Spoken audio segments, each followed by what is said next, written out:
Hey guys, this is John. I want to show you a game I played in 2013 that I think illustrates the concept of the initiative quite well. I would think of the initiative as creating threats that lead to other threats. It's like having the momentum in the position. If you're the one creating threats, dictating matters, you're narrowing the amount of acceptable replies that your opponent may have. And the threats that you're creating may eventually turn out to be decisive. Your opponent may not be able to bear all of the threats, and they may lose material or get checkmated. Now, one overarching theme with the initiative that I want to stress in this game is that not all initiatives and attacks have to be this violent act that increases in severity as it goes along. Okay, so I think people sometimes have the impression that if you're attacking in chess, that you always have to keep upping the ante. Maybe you sacrifice a pawn and then you sacrifice a piece, and then maybe you sacrifice your queen in the end and you end up winning the game beautifully like Paul Morphy. And certainly those games occur, but there's a lot of value in learning how to attack in a controlled manner and even simply creating threats without sacrificing anything, which I do a lot of in this game. So think about that the next time you're attacking. Do I have to sacrifice something, or can I be equally annoying and create potentially equally strong threats by investing no material? So I played this game in 2013. I had the black pieces. I was playing National Master Scott Riester. And this was actually an unrated game. It was a league game, the Twin Cities Chess League. I believe the time control was game in 60 or game in 90, probably with a delay. And my opponent opened with d4. I played d5. He played the Queen's Gambit, c4.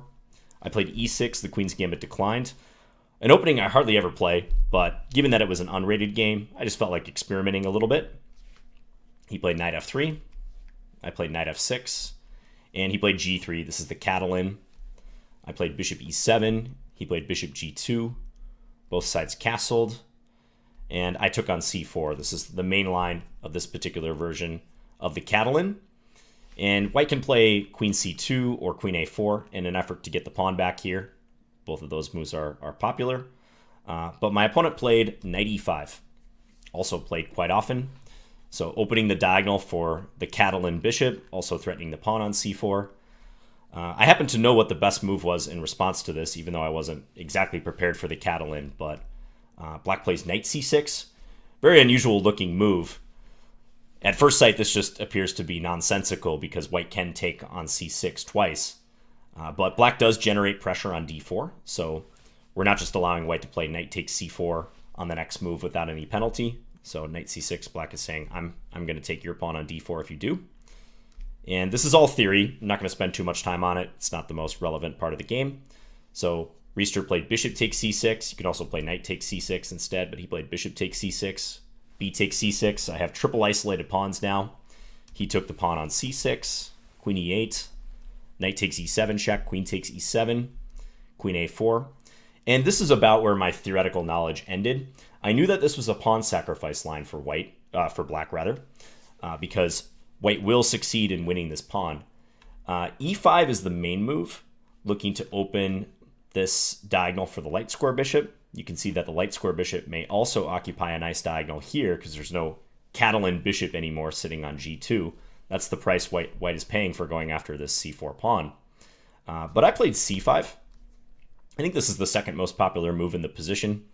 And I was looking forward to playing a game where I was sacrificing a pawn, but opening lines and hopefully generating threats from this point forward. So Riester took on c4. I took on d4. He took back with his queen. So white is now up a pawn. Here I played e5, so hitting that white queen, forcing it away. He played queen h4. And now I played rook b8. And I'd say starting about from right here, really pay attention to the coming moves that I play. Because you'll see with every passing move, I'm trying to create a threat, or I'm trying to create some small problem for white. It doesn't have to be anything monumental, but for example, with rook b8, I'm eyeing up this pawn on b2, so preventing white from developing this bishop unless white wants to lose that pawn. Also, I might have in mind this rook lift, rook b4, going after the queen on h4. So at this point, Riester played a3. And this is played, I think, in one other game in my database. But upon looking this game up later and checking out the theory, I saw that b3 was much more successful for white, and indeed the computer likes this move a lot more, which makes sense because it stops rook takes b2 ideas, so the bishop could develop, and it especially may develop to a3. So if rook b4, this would be the response. Bishop a3 with the skewer on this diagonal. Rook takes a4, bishop takes e7, and this would not be good for black at all with both rooks under attack. So b3 I think makes a lot more sense. But white plays a3, and here I went rook d8. So activating my other rook, and kind of with the same philosophy. I'm playing a useful move, taking the file. I also am thinking about playing rook d4, so that queen is still a target over here. I'm down a pawn, but I'm not panicking yet by any means. Riester now played knight c3, and I did go ahead and play rook d4. And a3 was a bit of a mistake, but I think with this next move, this is really where white's troubles start. So he plays queen g5. I think it would have been a better idea to play e4 and just physically block the attack along the fourth rank and maybe start to establish some pawns on light squares. Given that there's a light square bishop for black and a dark square bishop for white, it makes sense for both sides to try to set up their pawns, if they can, on the same color as the opponent's bishop. Okay, so for white, it may be good to play e4 and f3 to try to block my play along this diagonal. You don't want to do the opposite. You don't want to put all your pawns on the same color as your bishop here, because you're going to be ceding that entire color complex, the opposite color complex, to your opponent. So I think e4 would have made sense for him. But he played queen g5. And I just played a tempo move with the rook, and now I'm going to continue making tempo moves.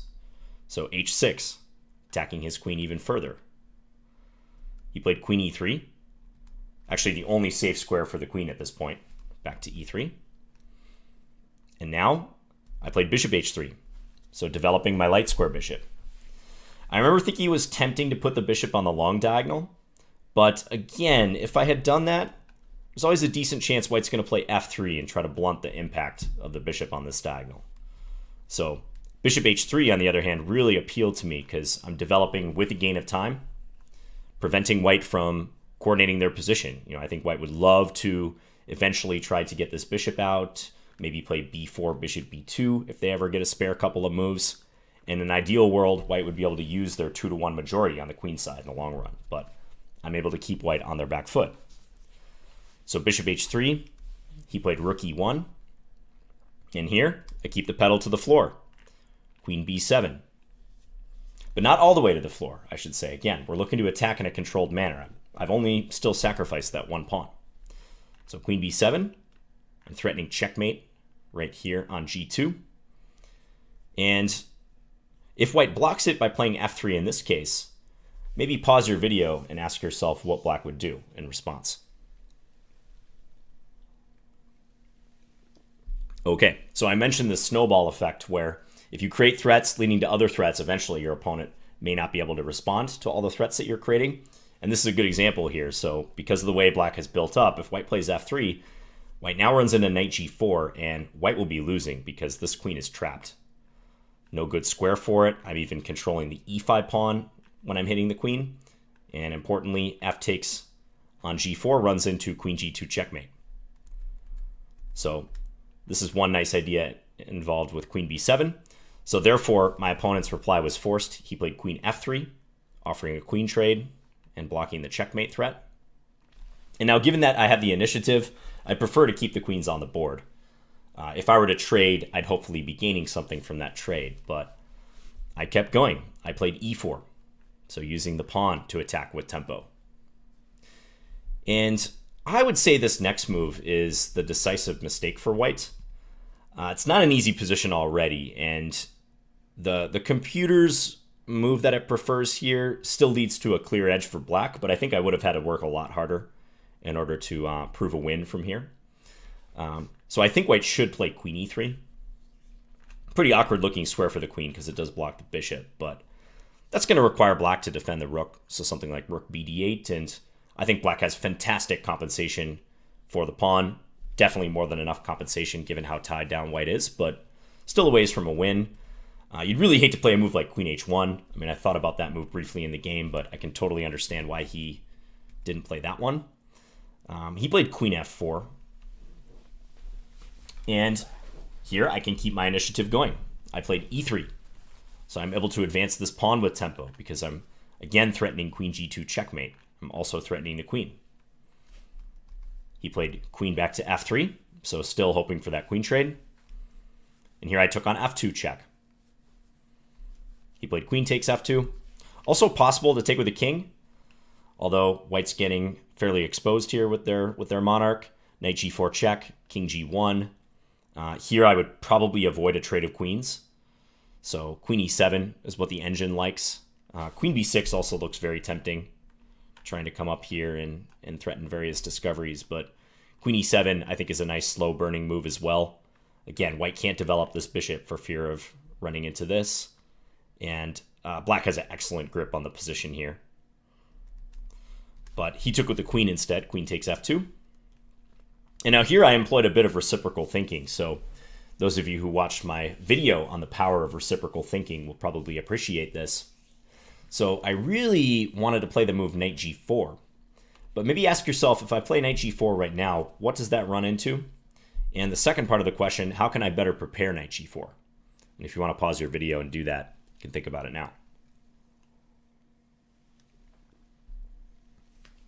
Okay, so if I play knight g4 right away, this seems like the correct move to keep the momentum.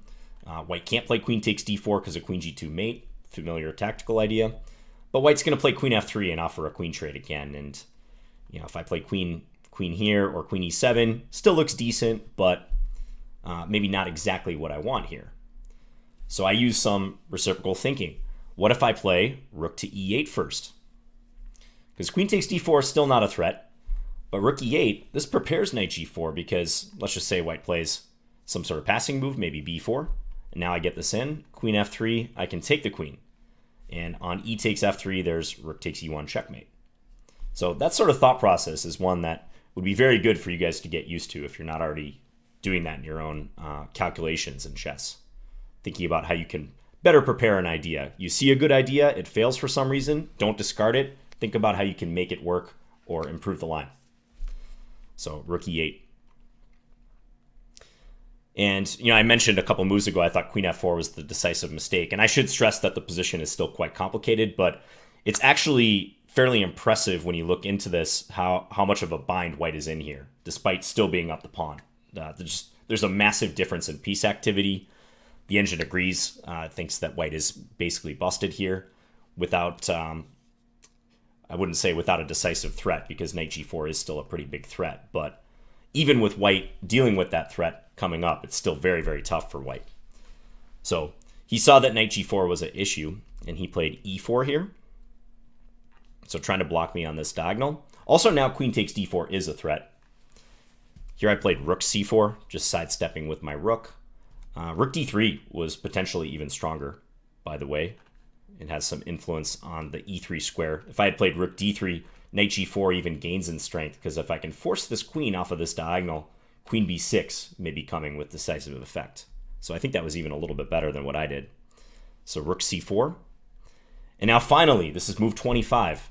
Finally, my opponent gets that dark square bishop in the game, so he plays bishop f4. And I'll pose this again to you guys. Black to move. Let's keep this initiative rolling here. What should black play? If you want to pause your video. Okay, so at this point in the game, I remember thinking that I could try knight takes e4, just get the pawn back, maybe play a position like this, where we have some trades.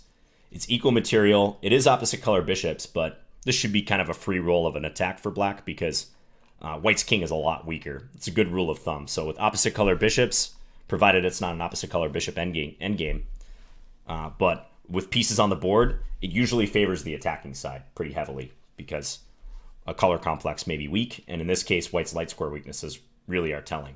No immediate win for black, but tough for white. So I thought about that, but I saw that I had other ideas too, and I played g5.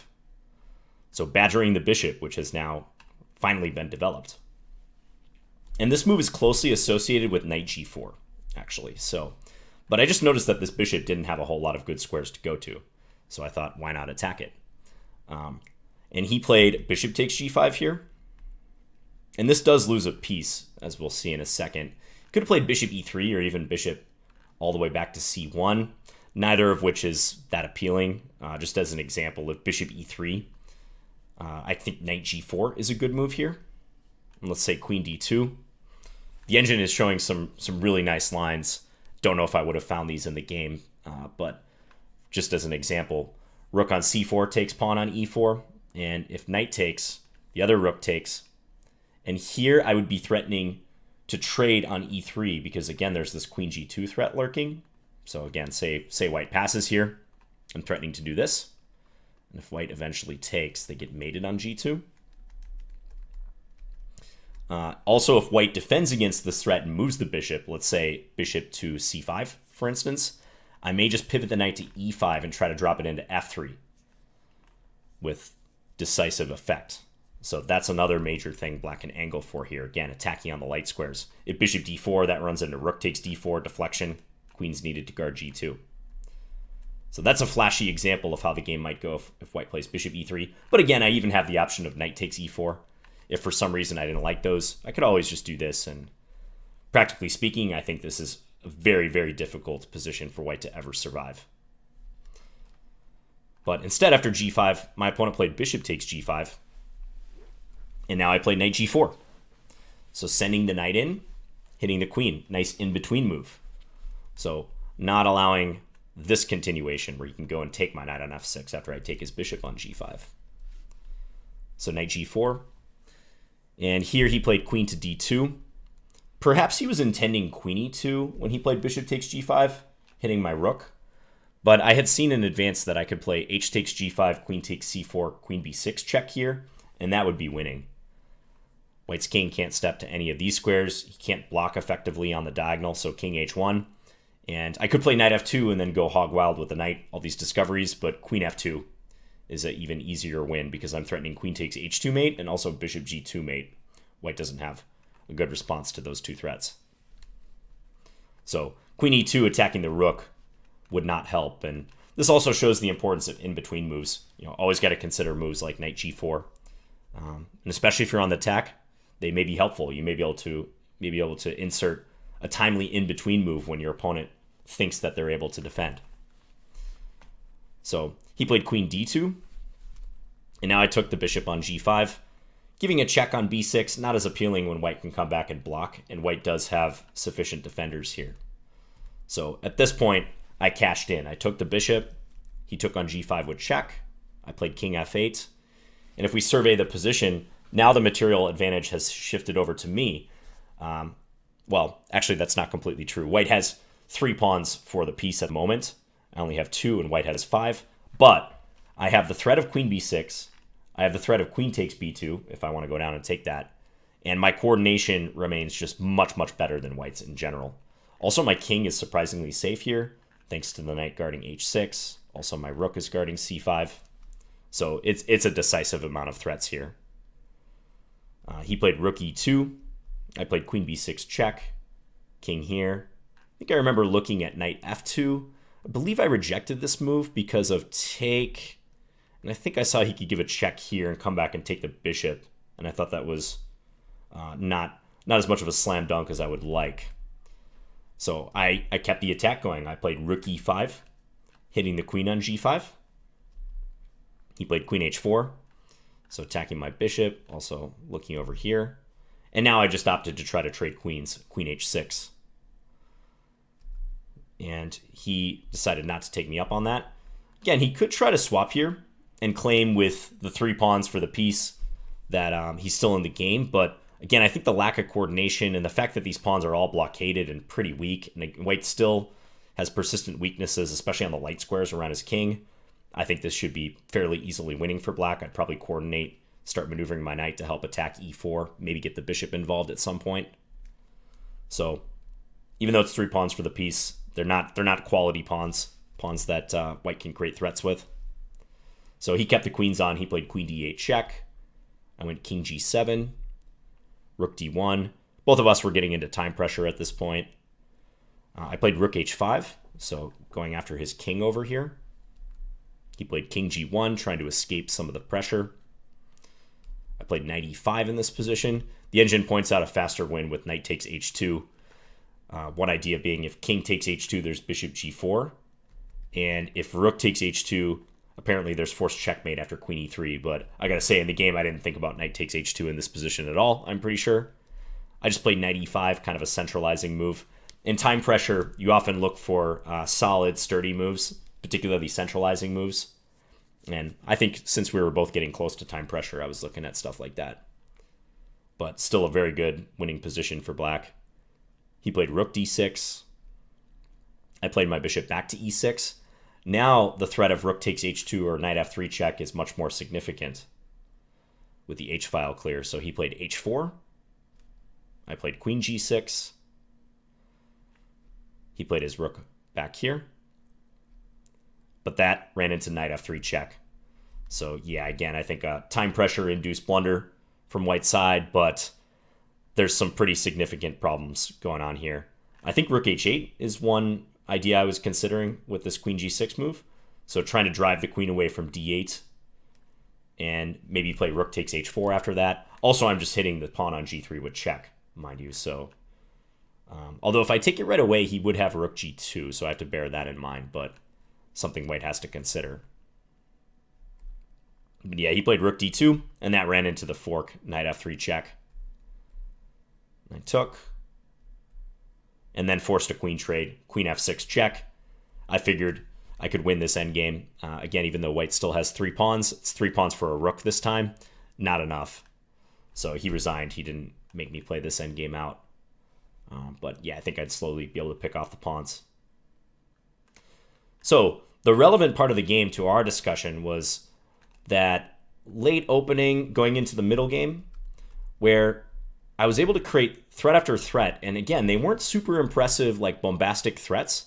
They were small threats that dictated the pace of the game, always making white move their queen or do something that wasn't contributing to their development, like here having to move their rook, and then advancing the e-pawn, opening up their king a little bit, using reciprocal thinking, rook e8, looking for knight g4. And if you do this properly and you get used to this sort of thing, your opponents will make mistakes because, again, you're narrowing the amount of acceptable replies that they have. And in some cases, your attack may crash through, as eventually happened here. I got to play g5, he took, and the game still did continue here. I don't mean to discount this phase of the game, but the damage has largely been done, and with accurate play, I can win the game from here. So just something for you guys to think about when you're trying to drum up and keep your own initiatives going in your games. Don't feel like you have to go all in immediately. Sometimes these slow burning initiatives are the best kind. And looking for these threat sequences, stringing together threats, is a very good thing for your chess. All right, hope you guys enjoyed this video, and I'll be back again soon with another one. Bye, guys.